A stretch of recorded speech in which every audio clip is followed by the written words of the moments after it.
Hello, hello. Welcome back to our Living Life Naturally podcast, where you'll find all things interesting in one way or another to help women in midlife and menopause, because we're here to empower you ladies to live the life that you want in midlife and beyond. And today I have with me Dr. Michaela Robbins. She is a doctor of nursing practice, board certified adult-gerontology nurse practitioner, and founder of East Times West Med.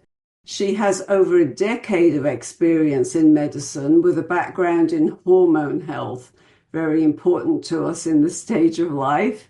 And she also does longevity health, functional and lifestyle medicine. Dr. Robbins received her master's and doctoral training at Columbia University and has completed additional training through the Hormone Health Institute.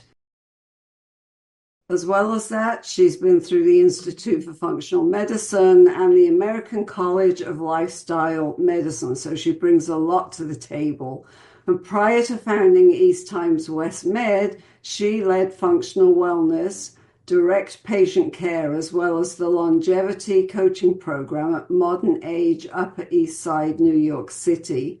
And after turning down an offer at one of the largest hormone health longevity medicine companies, Dr. Robbins aimed to start a company that fused boutique longevity medicine with an approachable and compassionate care.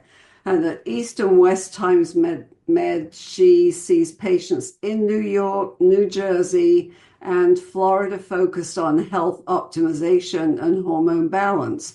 She also has advised many health tech startups in the wellness space and is currently the primary in-house medical consultant for TrueMed Payments. She's published in several accredited research journals and has authored and co-authored several textbook chapters focused on diagnosis and management of chronic disease and doctor of nursing practices. So Dr. Robbins pulls from different areas of medicine to offer people an individual approach and help them become wellness focused instead of disease focused. So important when our mindset plays such a huge role in that.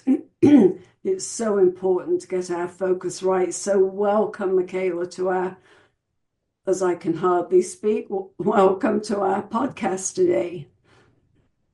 Thank you. Very happy to be here. So first of all, tell me what got you passionate about this type of medicine?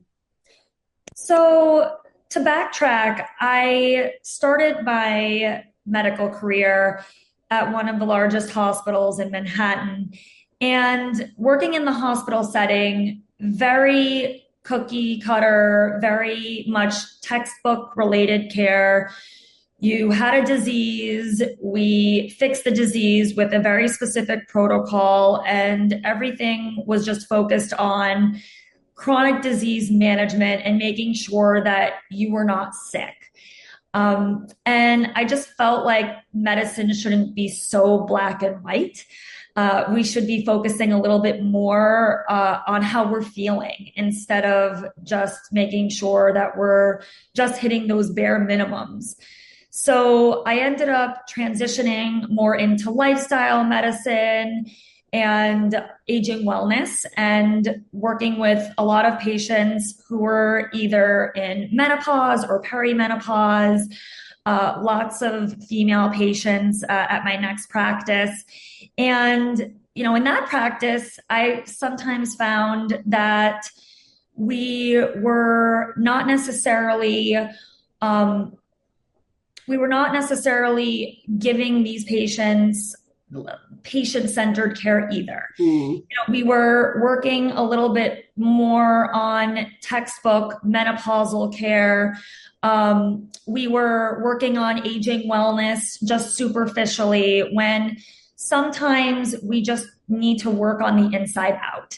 And instead of giving or just focusing on Botox and skincare supplements and skincare topicals, sometimes we need to dig a little bit deeper and look at the root problem. And oftentimes we find that hormonal imbalances cause many of these issues. We're so used to finding that menopause is about vaginal dryness and hot flashes, when the majority of my patients who come to me with dryness all over. They come to me with hair thinning, brain fog, mood changes, and sometimes it's not necessarily a one size fits all type of process. So that really has brought me to the point of just pulling from all of the different areas of medicine and not just being traditionally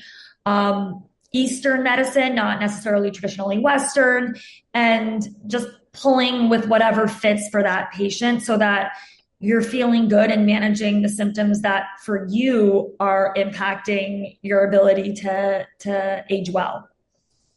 Yeah, and we do want to age well. I think it's a big concern for women who hit midlife.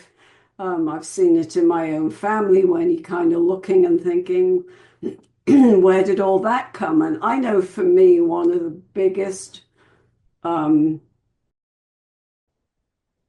pieces of the puzzle has come when women realize that it's often from the inside out, and what we eat makes a difference, and sugar especially and processed foods make a huge difference when it comes to anti-aging.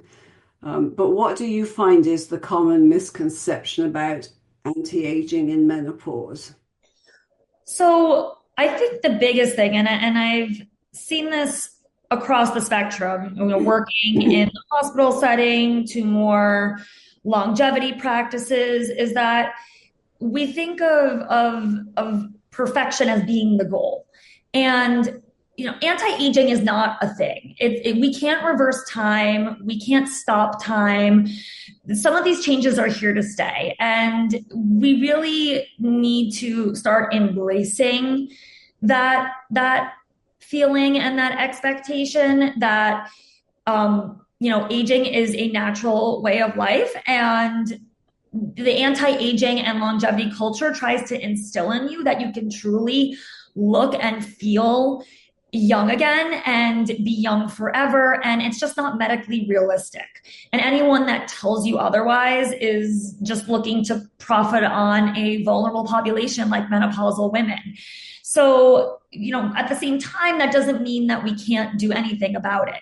And it doesn't mean that we're not allowed or we're not capable of feeling our best with where we're at. So I think it's important to make sure that menopausal women feel empowered to take ownership on their longevity health, but while also managing expectations and viewing it in a slightly different lens, that we're not necessarily trying to go backwards, but we're trying to go forwards in a way that isn't this stigmatized, like undesirable experience. So when we think about anti-aging, and yes, it's definitely a natural part of life for us, but what kind of care should we give to ourselves in the meantime? So is it from what we eat, or are there some topical things that we can use? Sure.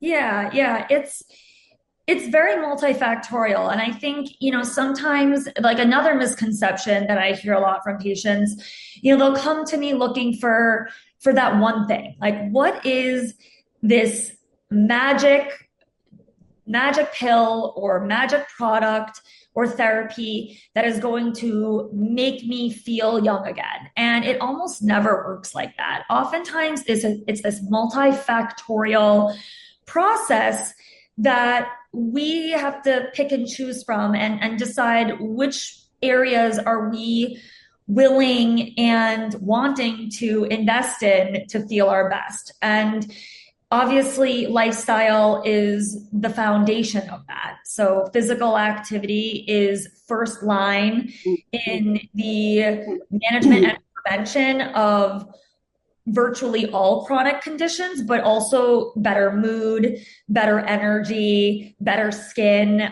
There's tons of research to suggest that staying active is beneficial, and diet as well. Like you mentioned, sugar is inflammatory to some extent, and inflammation is one of the biggest drivers of aging.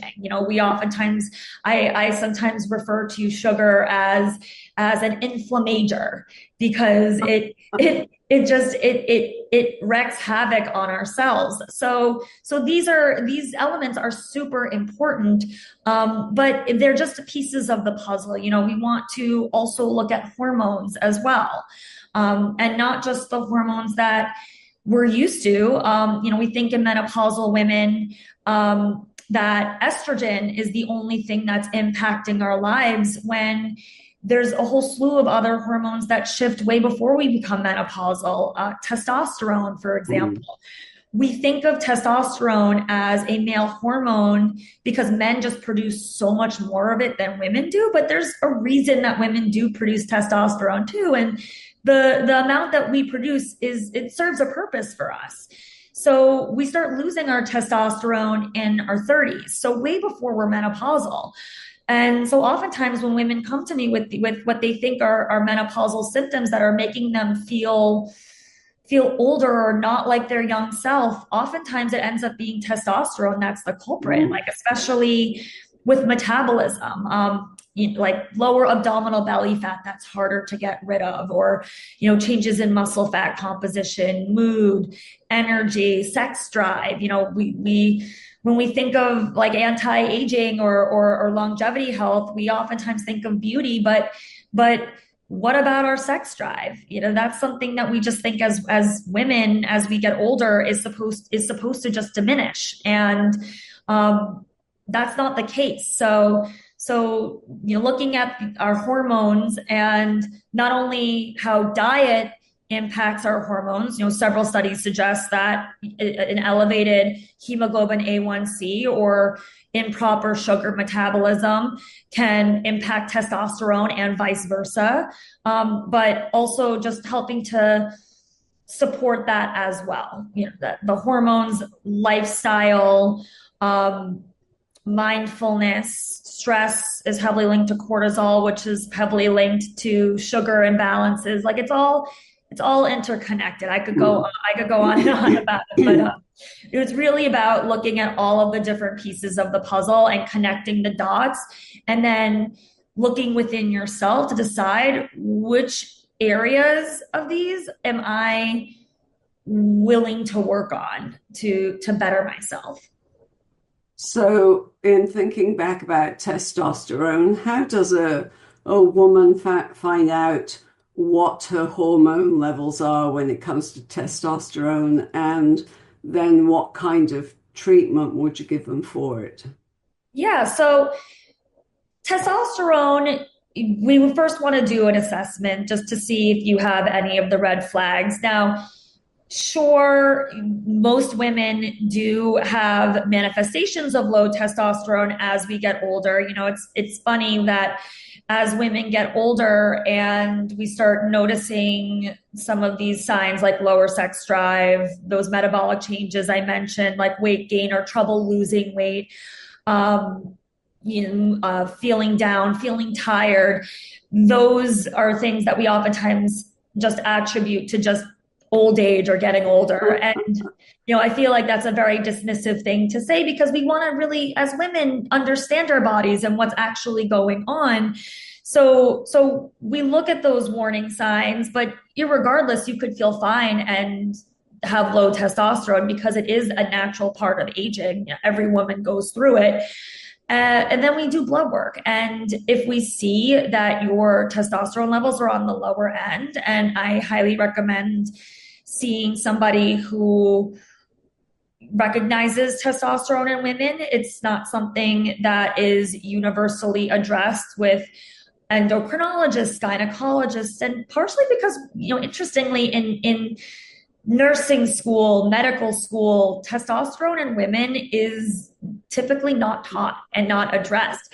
And again, I think it goes back to the concept that testosterone is supposed to be a male hormone because it has to do with having high energy, more, like better muscle composition, more, I don't want to say confidence, but that I think that's what we oftentimes think about when it comes to testosterone, and women are not supposed to have that apparently. So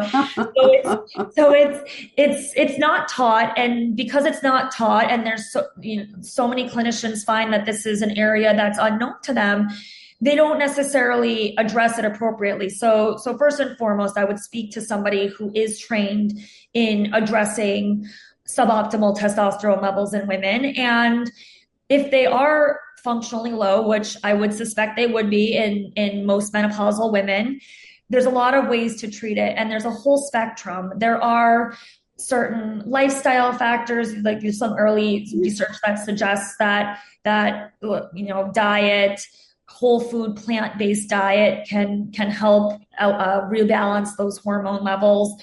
There are a lot of evidence-based supplements that can help improve the production of testosterone, like Tankadali is one of which. But one of the best therapies that I typically recommend for my patients are bioidentical testosterone therapies. And there's tons of different options, from creams, some clinicians do provide injections, but really just supporting that natural production of testosterone really can make a world of difference. And really, the doses that we give are just the right amount to support a woman. I think that men or testosterone gets a really bad rap, or testosterone therapy gets a really bad rap in women, because we are scared that we are going to start developing, the chin hair and the voice deepening. And for context, women get prescribed less than 10% of what men typically take.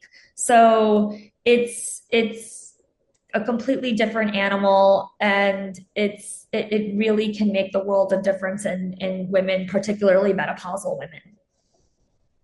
So, what sorts of aging-related services can we find out in the world?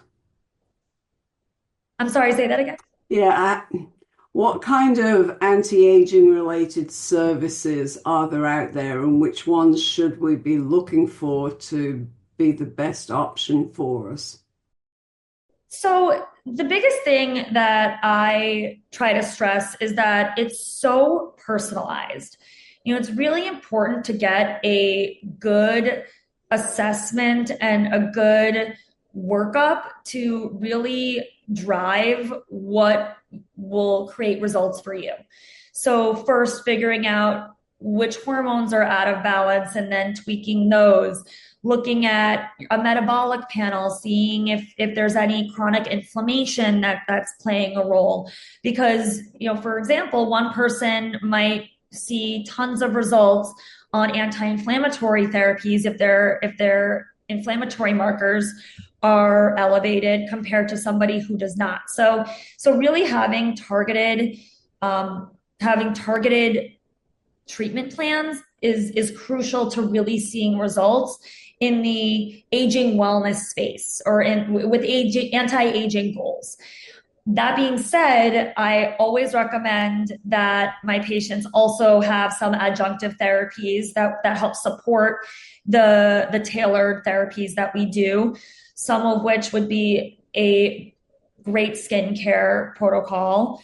While there would be some specifics that would be tailored to the individual, I always say that every menopausal woman should have the building blocks, like sunscreen, a really good daily sunscreen, a face wash. And I always say that, face wash is one of those areas where you can just go to the drugstore and get a good face wash. It's not an area that you should invest in, like a daily sunscreen, because you don't want to have that goopy feeling on your face every day, because then you won't wear it. And the goal is for you to be feeling good. And so a good sunscreen, face wash, a good vitamin C serum, and a really good moisturizer that you can use. Now, retinol, which is a prescriptive strength one, is extremely helpful from a, aging skin perspective because it helps with cellular turnover. So a prescriptive strength one in my menopausal women is extremely helpful. But these are the building blocks, and we would tailor it depending on what we see as being your needs. Some other adjunctive therapies that I would include would be some metabolic health supports, and that can, again, range depending on where you're at. Sometimes GLP-1s can be helpful as a support, but I would never recommend that as a primary therapy because that's just a band-aid. We want to get root cause, and it's so important to be implementing more of the foundational supports like diet, exercise, stress management, sleep, all of those behaviors, root cause with hormonal imbalances first. And then the adjunctives, metabolic supports can help kind of get the ball rolling, but are something that I always say are not necessarily forever. So really just creating a very tailored package that starts off with very much foundational support, lifestyle, hormonal, functional therapies, and then more of the bonus support systems.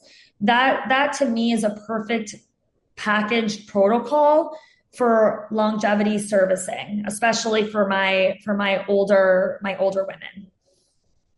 And you mentioned estrogen. What role does estrogen play for anti-aging concerns with women?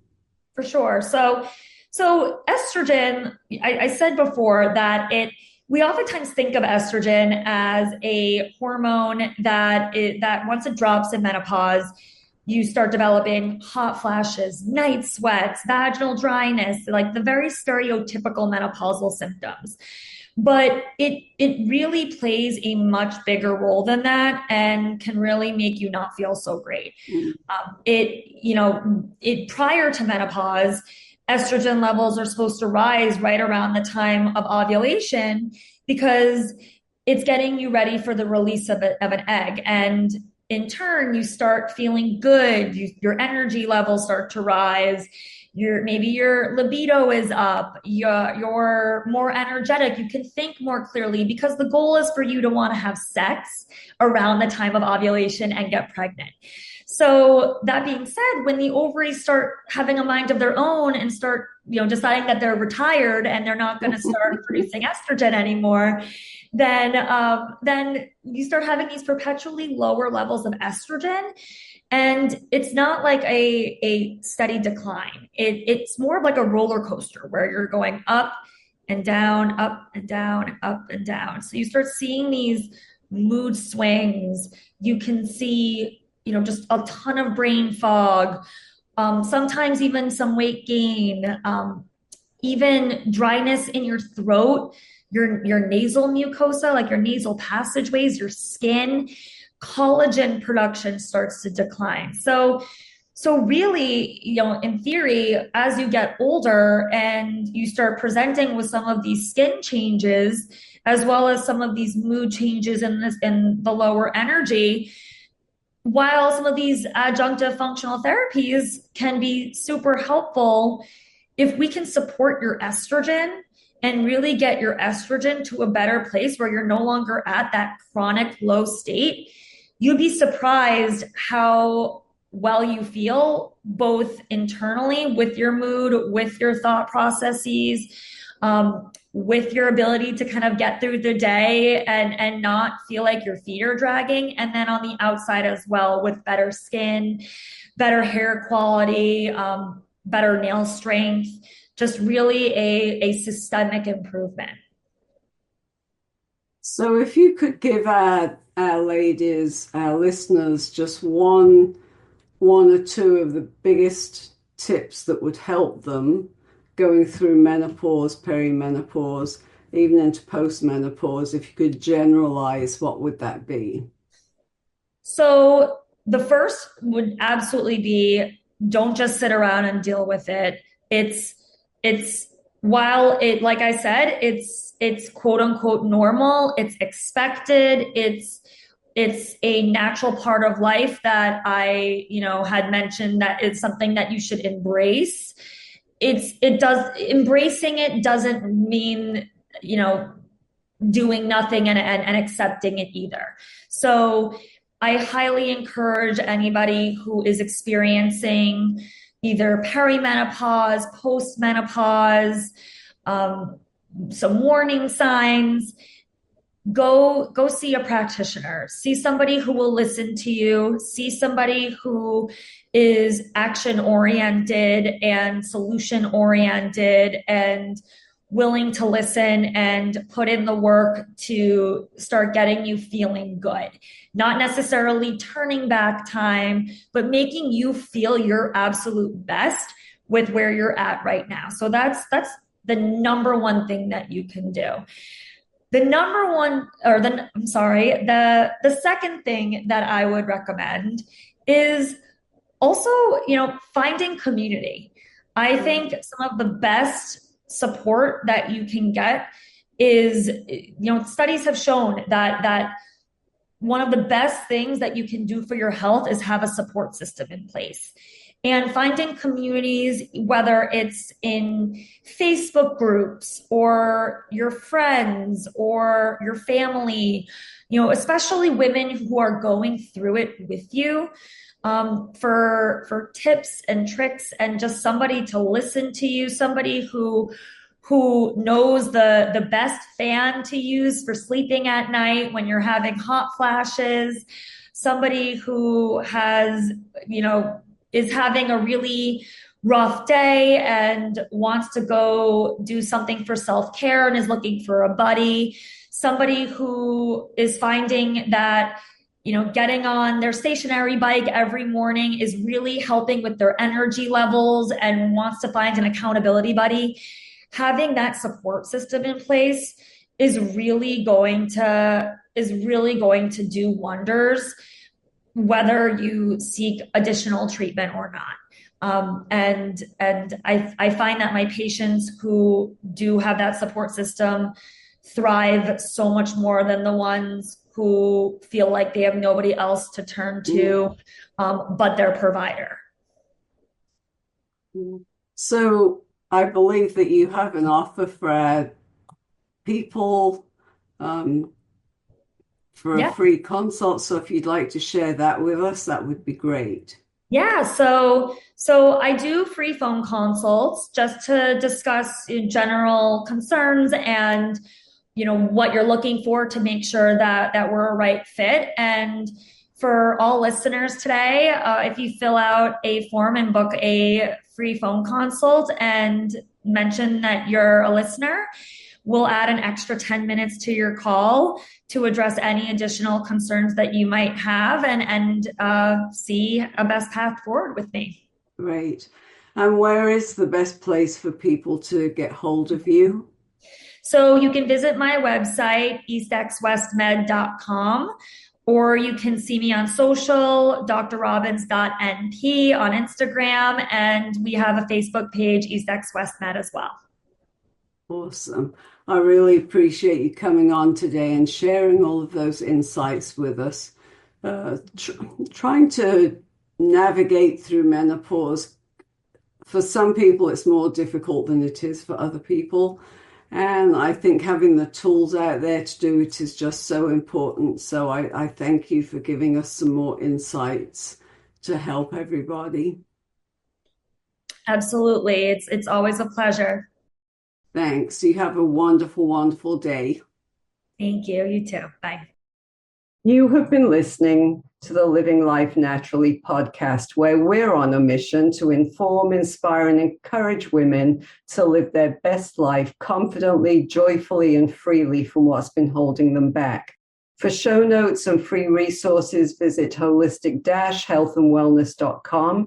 And I'd be delighted if you'd follow us on socials to connect further. If you enjoyed this show, why not share it with your friends? If you found good value, chances are they will too. And of course, a 5-star review on iTunes is always greatly appreciated, as much as I appreciate you listening. So until next time, live life naturally and joyfully.